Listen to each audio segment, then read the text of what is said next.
Estimados irmãos e irmãs aqui presentes, bem como também aqueles que nos acompanham pela transmissão desta Santa Missa através das redes sociais da nossa paróquia, a liturgia deste domingo, o 29º do tempo comum, nos traz como tema principal a oração, ou a perseverança, a constância na oração. Como o próprio bem Jesus contou no Evangelho, a necessidade de rezar sempre, sem jamais se cansar, sem jamais cessar. A necessidade de rezar sempre. Não a obrigação de rezar sempre, mas a necessidade de rezar sempre. Portanto, a constância, a perseverança na oração é fruto de uma necessidade, que brota de uma necessidade do homem. Portanto, meus irmãos, quando a fé ela está repleta do amor de Deus, ou do amor a Deus, e esse amor nos faz reconhecer que Deus é Pai, que Deus é bom, que Deus é justo, então a oração também se faz perseverante. A oração também se torna perseverante, a oração se torna frutuosa, a oração se torna insistente. Deste modo, então, a oração torna-se, de certa forma, podemos dizer, uma das maiores formas de transformação do mundo. E é justamente a oração que conserva a nossa fé. A oração é que mantém a nossa fé acesa. É a oração que conserva a fé, para que possamos crer sempre mais nesse Deus que é amor, que é bondade, que é compaixão, e se deixar transformar por Ele, até mesmo buscando a própria conversão. Portanto, a conversão é fruto da fé, e a fé é fruto de uma oração perseverante, de uma oração constante. Portanto, vejam que uma coisa está ligada à outra. Se nós queremos nos converter, se nós queremos nos deixar transformar, é preciso da fé, é preciso acreditar naquele que pode nos transformar, naquele que é amor verdadeiro e que transforma o coração do homem, que é o próprio Deus. Mas só pode crer a Deus quem se une a Ele, quem está em comunhão com Ele, em relação com Ele. E isso se dá também pela perseverança, pela constância na oração. Vejam então que Jesus nos faz uma pergunta um tanto quanto constrangedora até no Evangelho de hoje. Jesus diz que Ele agirá e agirá rápido, que Ele age na vida do homem e que não demora para fazê-lo. No entanto, Jesus nos diz: mas quando o Filho do Homem voltar, será que ainda encontrará fé sobre a terra? É uma pergunta que certamente nos faz pensar. Qual será a nossa resposta para esta pergunta de Jesus? O que nós poderíamos dizer a Jesus diante deste questionamento? Se o Senhor voltasse hoje, como o Senhor encontraria? Nos encontraria ainda firmes na fé, perseverantes na fé? Nos encontraria vigilantes? Nos encontraria em atitude de quem aguarda a sua chegada, a sua vinda entre nós? O Senhor encontraria ainda a fé neste mundo? Sobretudo hoje, onde se usa da fé, se usa da religião muitas vezes para se afirmar em tantas coisas. A verdadeira fé, a fé pura, a fé realmente no Senhor, Ele encontraria isso ainda nos nossos corações, apesar de toda dificuldade, de toda aprovação, de toda tentação, ainda encontraria-nos perseverantes na fé, perseverantes na oração. E aí então a liturgia de hoje nos dá dois modelos nos quais nós podemos nos inspirar, para que o Senhor, ao voltar, nos encontre então vigilantes, nos encontre então preparados, nos encontre então perseverantes, que é o modelo, os dois personagens das leituras de hoje, a viúva que encontramos na parábola do Evangelho e também a figura de Moisés, do qual nos falou a primeira leitura tirada do livro do Êxodo. A viúva do Evangelho nos faz pensar nos pequeninos, nos últimos, mas também nos faz pensar em numerosas pessoas simples e justas que muitas vezes sofrem diante da prepotência dos outros e que se sentem um tanto quanto impotentes diante do mal. Quantas pessoas se sentem assim hoje, impotentes diante do mal? Porque vem o mal mais poderoso, porque se veem muitas vezes oprimidas pela maldade de muitos, ou então pessoas que são tentadas ao desânimo, a desistir, a desanimar. Essa viúva do Evangelho representa todas essas pessoas. Portanto, Jesus nos diz: observai a insistência desta pobre viúva, que no final será ouvida por um juiz desonesto. Portanto, vejam, a viúva é um exemplo para nós que nenhum sofrimento, que nenhuma provação, por pior que ele seja, que nenhuma maldade, por pior que ela seja, pode nos impedir de perseverar. Por pior que seja o sofrimento, é preciso permanecer fiel a Deus, é preciso perseverar na oração, é preciso manter-se na fé, sem jamais desistir, sem jamais se deixar levar pelo desânimo, porque essa viúva representa isso, essa insistência. Vejam, a insistência num juiz desonesto. Quanto mais então o Pai Celestial, que é bom, que é fiel, que é poderoso, que deseja somente o bem para seus filhos, será que não haverá de render justiça também aos seus filhos? Será que não haverá de conceder a justiça aos filhos que lhes são fiéis?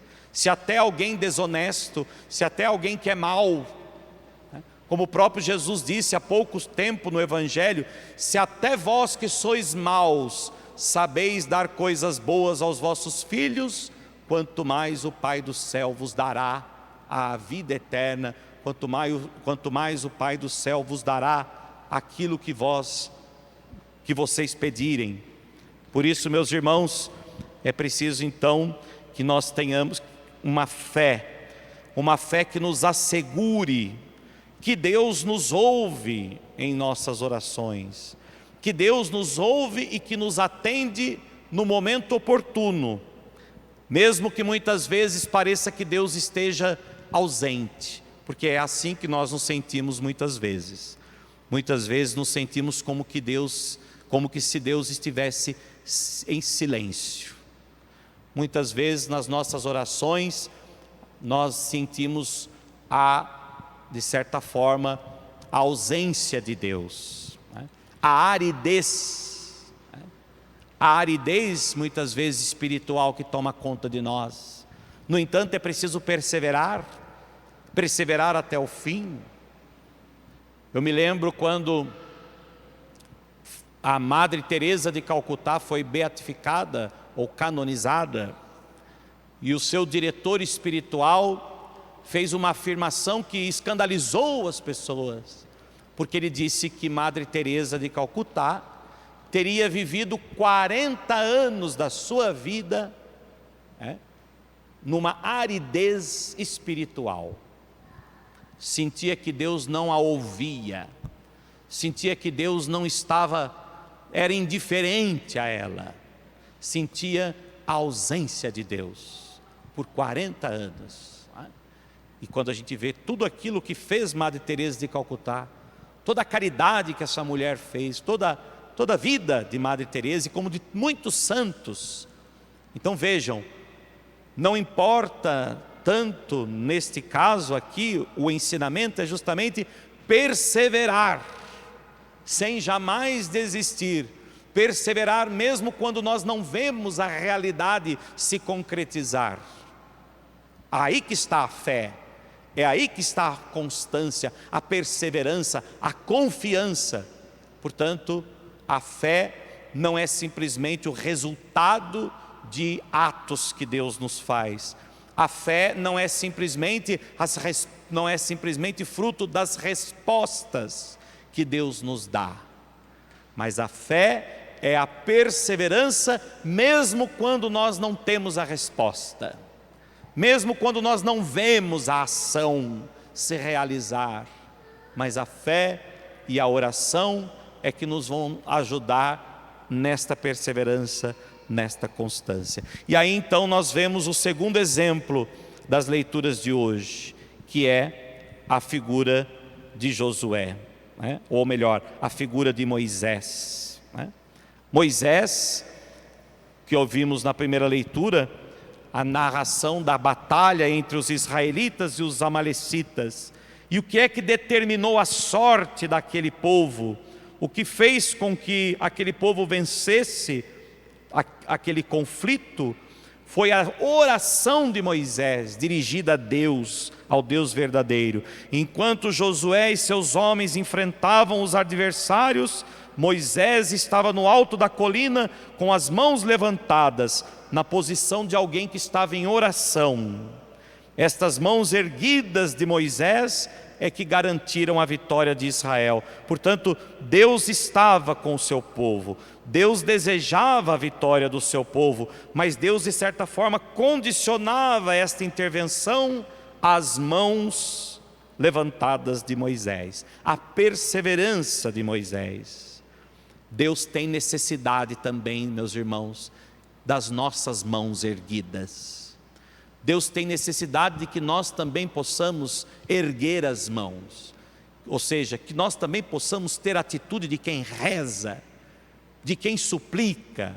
Deus Ele pode realizar tudo, independente disso, mas Deus quer necessitar da nossa perseverança, da nossa constância. Deus quer precisar das nossas ações, das nossas atitudes, para que haja então uma verdadeira transformação. E vejam que a figura de Moisés, ela se encaixa muito bem ao do próprio Cristo. Jesus também, para vencer a batalha do mal contra a humanidade, Jesus também, para vencer a batalha do pecado, da morte, Ele também levantou os seus braços na cruz. Também levantou os seus braços na cruz, em atitude também de oração, de entrega ao Pai, e permaneceu com seus braços abertos, a fim de acolher a humanidade inteira, a fim de que a humanidade inteira, olhando para o Cristo na cruz, também pudesse dele aprender, né? Essas mãos elevadas para o Pai, abertas para o mundo, que de certa forma exigem também outros braços que se estendam, porque é isso que o Senhor quer, é isso que o Senhor espera, outros Moisés, outros Cristos, outros que também se disponham a abrir os braços, a também se oferecer pelo bem do outro, pela salvação do outro, em atitude de prece, em atitude de oração, em atitude de perseverança. Por isso, São Paulo, na segunda leitura de hoje, nos diz: permanecei firmes naquilo que aprendestes, e estai convictos disto. Vejam como é importante, né? Permanecer firme e estar convicto daquilo que nós aprendemos, daquilo que nós recebemos, né? Anunciai a palavra, insiste oportuna e importunamente, argumenta, repreende, aconselha, com paciência, mas também com doutrina, né? Portanto, perseverar sempre, permanecer fiel sempre. É isso que o Senhor espera de nós, e é na oração certamente que nós iremos conseguir isso. É na oração perseverante, é na fé constante e na atitude que não se deixa vacilar, mas numa fé, uma fé firme que nos fará manter também a nossa atitude diante daquele que nos fortalece na fé, diante daquele que alimenta a nossa fé e a nossa esperança. Que a perseverança desta viúva da parábola, que a perseverança, a constância de Moisés, que rezou em favor do seu povo, para que o seu povo vencesse a batalha, enfim, que essas atitudes também sejam hoje praticadas por nós, que elas nos inspirem e que elas nos ajudem então numa verdadeira atitude de conversão. Assim seja. Amém.